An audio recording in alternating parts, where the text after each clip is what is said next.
The Iberians were the pre-Roman settlers of the Iberian Peninsula, the area which today comprises Spain and Portugal. From the early 1st millennium BC, they evolved into distinct communities and city-states, marked by intense cultural and linguistic development. Research into genetics and archaeology indicates that the Iberian Peninsula hosted a number of migrations and invasions over the millennia. Hunter-gatherer groups, for instance, reached the peninsula at the end of the Paleolithic period. Then, during the Neolithic period, farmers from the Near East spread in. Several theories have been put forward about the Iberians' origins. Some claim that they descend directly from the peninsula's first Neolithic inhabitants. Others propose that the Iberians may have come from more recent migrations, possibly from North Africa or the Eastern Mediterranean, with Iberian culture emerging sharply around the 1st millennium BC. The Iberians were far from a homogeneous group, but rather different tribes with closely related languages and cultures. Their writing, known as Iberian script, is partially undeciphered yet and differs from Indo-European languages.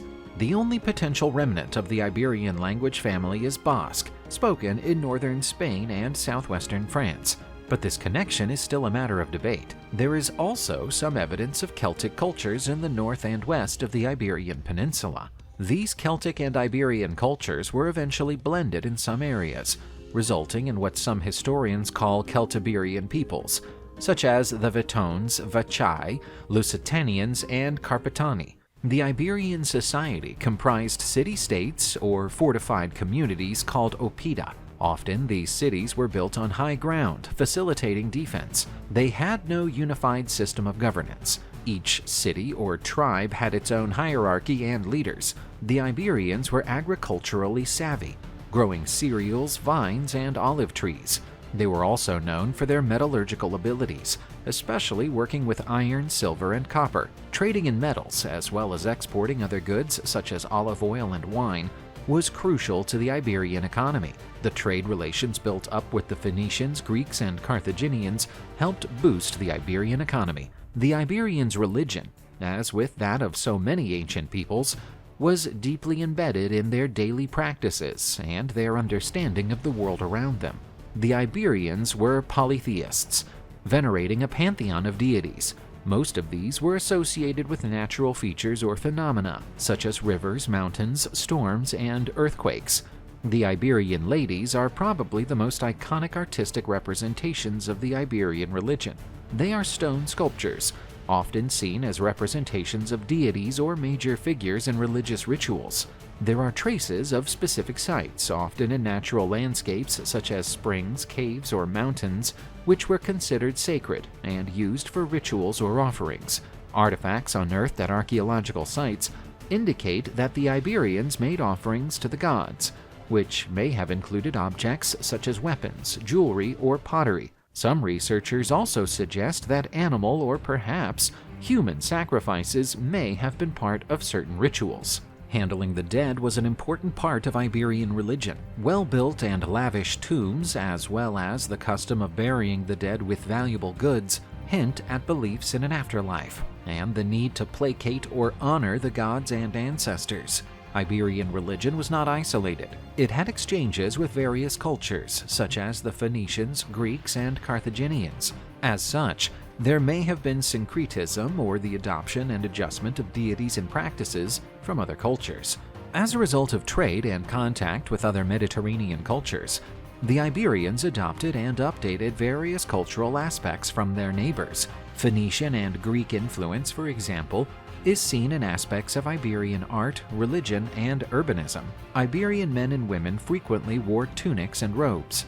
Jewelry was popular, especially bracelets, necklaces, and brooches. Some evidence suggests that Iberian warriors painted their bodies during battle, and both men and women may have worn tattoos. A Semitic people from the Levant region, the Phoenicians started to establish trading outposts and settlements on the Iberian Peninsula around the 9th century BC. They brought new metalworking, pottery, and navigation techniques to the Iberian tribes.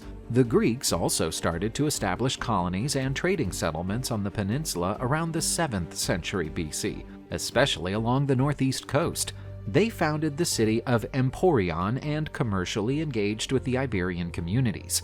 New products, such as olive oil and wine, as well as writing, were either introduced or reinforced in Iberian culture through these exchanges.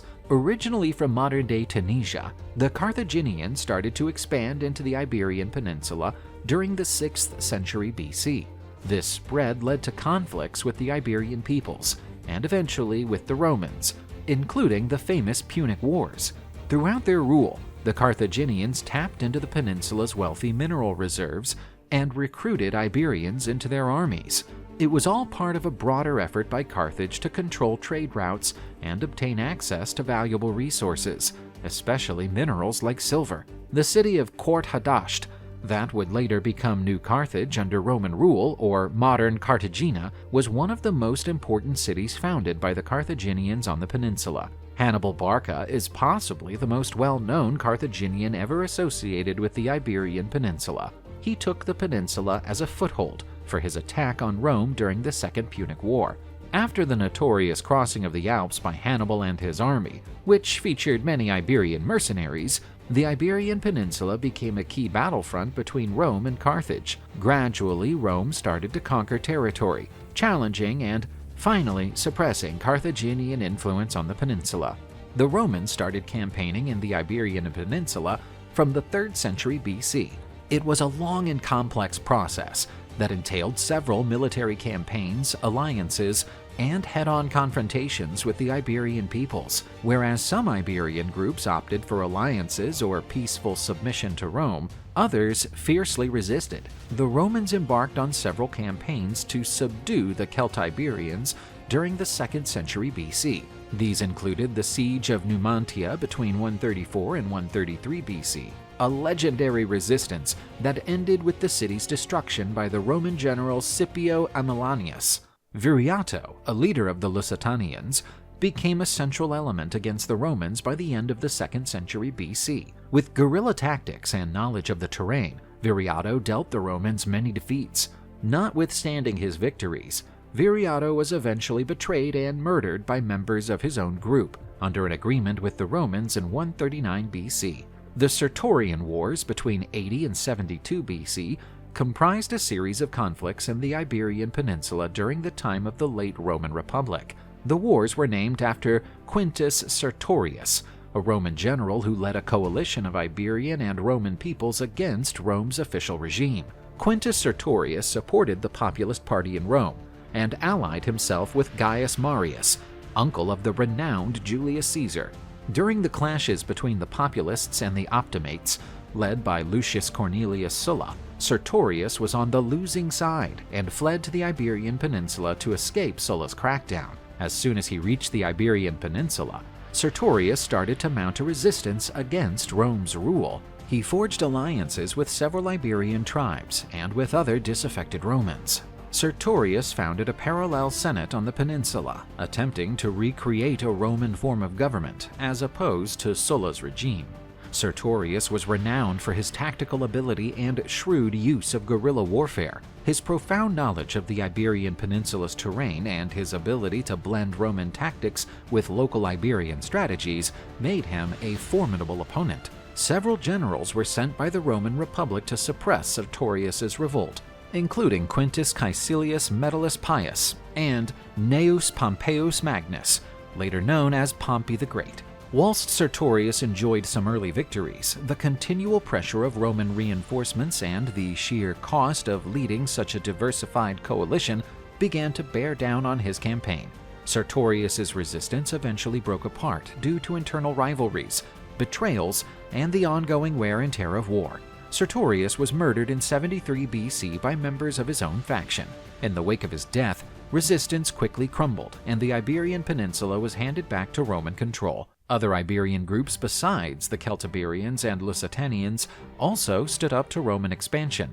This included the Vetones, the Vicii, and the Turdetani. Each had distinct levels of intensity and duration, with some groups opting for agreements and alliances with the Romans, while others opted to put up a fight. Roman domination was eventually established throughout the Iberian Peninsula. Despite the resistance, the Romanization process ensued, where local cultures slowly became influenced by and integrated into the Roman culture, governance, and way of life. Roman cities were founded, roads were built, and Latin started to be adopted, which eventually gave rise to the peninsula's Romance languages such as Spanish, Portuguese, and Catalan. After the Western Roman Empire collapsed in the 5th century AD, the Iberian Peninsula was overrun by different Germanic groups, such as the Visigoths. The new influences also helped to dilute Iberian culture.